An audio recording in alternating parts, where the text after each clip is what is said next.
Bonjour, je vous propose aujourd'hui un sauterne, le château La Tour Blanche, premier cru classé, en millésime 2013. Je vous avais raconté qu'en septembre, j'étais au Pays Basque. Septembre, c'est vraiment pas le mois pour aller visiter les châteaux, puisqu'ils sont plus ou moins en vendange. En revanche, pour le sauternais, compte tenu de la manière dont il travaille, on peut visiter sans souci, puisque ce sont toujours des tris qui mobilisent pas énormément de monde, et donc ça ne me dérange pas de venir les voir.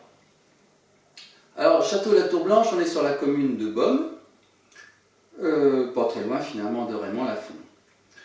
C'est une soixantaine d'hectares qui sont constitués de 80% de sémillon, le reste environ 10% de sauvignon et de la muscadelle. Cette muscadelle d'ailleurs est constituée de très très vieilles vignes qu'il va falloir malheureusement arracher, et c'est dommage parce qu'on n'est pas prêt de revoir ça forcément. C'est une petite parcelle qui va donc être mise en jachère 3 ans, et ensuite il faudra attendre 4 ans pour faire une récolte significative. Cette histoire de jachère de 3 ans, c'est en rien une obligation légale, c'est leur manière de travailler pour respecter les sols et d'une manière générale l'environnement. Ce château, donc, c'est une soixantaine d'hectares. Sa particularité, c'est d'être géré par la région Nouvelle-Aquitaine, car c'était une donation à l'État français au début du XXe siècle, avec comme condition d'y mettre une école de viticulture, qui bien sûr existe toujours. C'est un lycée vitivinicole qui englobe un certain nombre de spécialités. Donc ce qui est sympa, si vous voulez, c'est que ça crée une ambiance plutôt décontractée quand on visite, ce qui est loin d'être le cas dans les grands châteaux rouges, Saint-Émilion, Vidocq ou Pessac-Léognan. D'ailleurs, je devais y être à peu près vers 15-20 septembre, et les jeunes du lycée commençaient à faire quelques tris de vendange. La particularité géographique, c'est que, outre que le domaine est d'un seul tenant, c'est quand même assez rare dans le coin, c'est qu'il surplombe un peu le reste du vignoble, puisqu'il est sur une courbe qui culmine à 60 mètres. Et sur le sommet de cette petite courbe, ils ont eu l'idée, durant le premier confinement, en printemps 20, de construire un petit abri observatoire, si vous voulez. Et quand on visite, on vous emmène gentiment sur un petit véhicule électrique comme on en trouve sur le golf, pour aller jusqu'au pied de cette petite construction. Et donc on monte par un escalier assez raide et on a effectivement une très jolie vue sur l'ensemble du Sauternais, et on voit au loin la forêt des Landes. C'est donc un château qui, comme bien d'autres, produit des vins blancs et des liquoreux avec 3 niveaux. Donc le château La Tour Blanche, le grand vin bien sûr, les charmilles, deuxième vin je dirais classique, et un vin franchement léger qu'on appelle des brumes.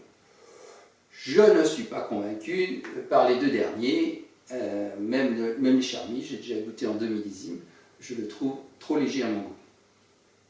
Le millésime 2013 dans le Sauternais, je l'aime beaucoup, je l'ai déjà présenté au moins 2 ou 3.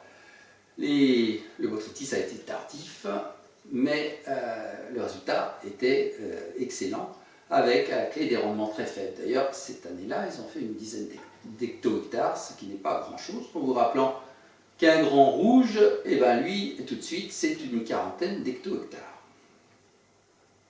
Au niveau du sucre, on est à 135 grammes par litre, ce qui est parfaitement dans les clous, ainsi qu'un taux d'alcool à 13,5.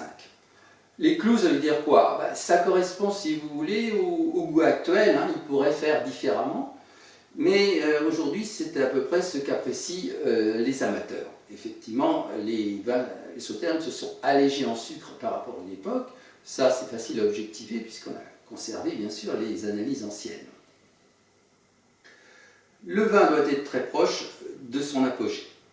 Je précise aussi que l'élevage est toujours très soigné, avec dans le grand vin des barriques neuves à chaque récolte. Et je vous avais expliqué dans une autre vidéo qu'il y avait tout un marché de deuxième main pour ces barriques de très grande qualité, Et concernant le château La Tour Blanche, ils ont un acheteur très régulier, des acheteurs très réguliers, qui partent aux Antilles pour faire vieillir le rhum dedans.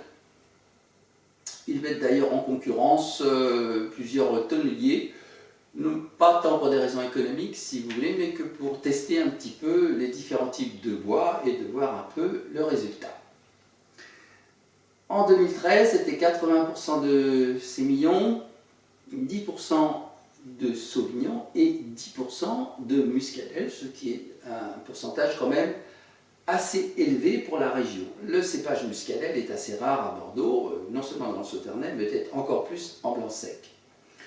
Une des raisons, c'est que c'est un cépage un peu difficile à conduire et donc, compte tenu que c'est toujours un cépage d'appoint, pas mal de propriétaires ont laissé tomber, c'est peut-être un peu dommage.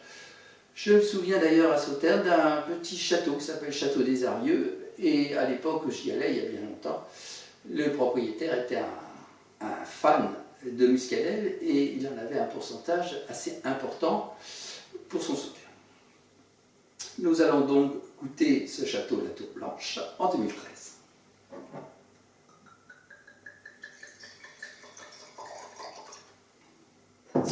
Belle robe dorée, encore assez légère.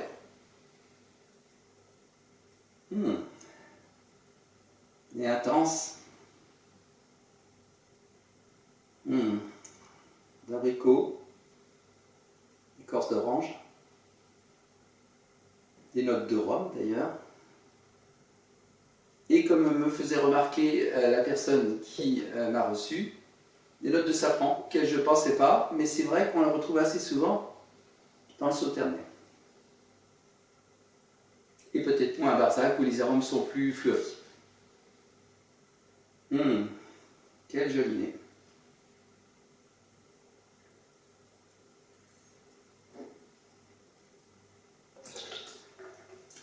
Très bel équilibre entre acidité et sucre.